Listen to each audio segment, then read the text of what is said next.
Bonjour à tous.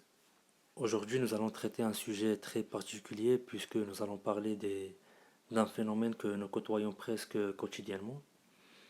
Nous allons parler des médias et comme nous le savons tous, il y a plusieurs types de médias. Nous avons les médias traditionnels qui procèdent à la communication de masse. Et là, on parle de la radio, de la presse, de la télévision. Nous avons aussi les médias numériques qui ont un rapport avec la communication digitale. Et comme troisième point, nous allons essayer de faire la différence entre une oligarchie et une démocratie.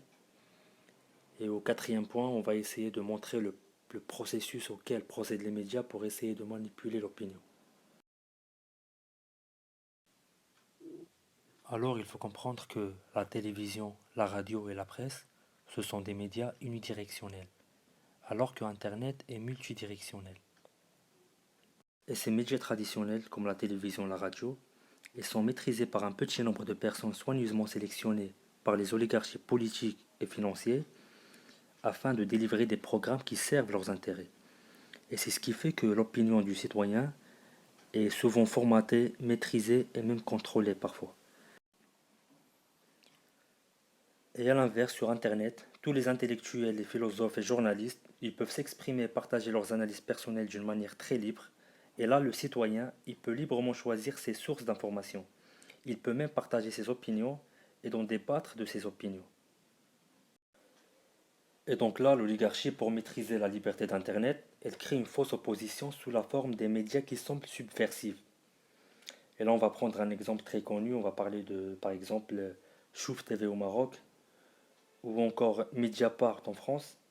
Ces deux-là, ce sont des médias dont la fonction principale est de canaliser les citoyens les plus critiques sur des sujets vraiment sans importance. Ils vont créer des problèmes, monter les uns contre les autres. Ils vont même essayer de décrédibiliser les analyses qui tendent à renverser l'ordre établi. Et là, quand le prêt-à-penser perd trop de terrain, la liberté d'opinion et d'expression n'existe plus, puisque Internet tout entier devient diabolisé au nom de la démocratie. Le contrôle du vecteur, c'est soit de la richesse, c'est-à-dire la monnaie, c'est soit la connaissance et les idées, c'est-à-dire les médias, ou soit encore du système législatif, c'est-à-dire le gouvernement représentatif. Et en fait, ces trois caractères, ce sont les instruments de la domination des oligarchies.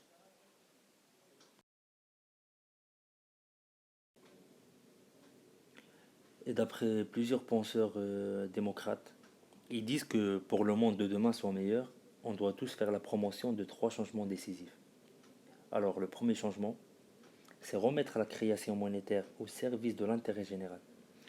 Parce que tant que ce sont les banques qui décident de ceux qui méritent d'être ou de ne pas être financés en fonction de leur propre intérêt, dans ce cas-là, le pouvoir politique et le libéralisme, soi-disant, ne sont qu'un grand mensonge en fait. Parce que les banques ne sont pas là pour faire du social, mais elles sont là pour faire des profits en prenant le moins de risques possible. Et le deuxième point, en fait, c'est de mettre un système monétaire vertueux, non pyramidal. Parce qu'en fait, la création monétaire par le crédit à intérêt et sa destruction juste après le remboursement, mais en fait, tout cela, ça forme un système pyramidal qui oblige l'humanité à détruire la planète pour le seul profit de la finance. Et donc, c'est vraiment primordial d'installer un système non pyramidal.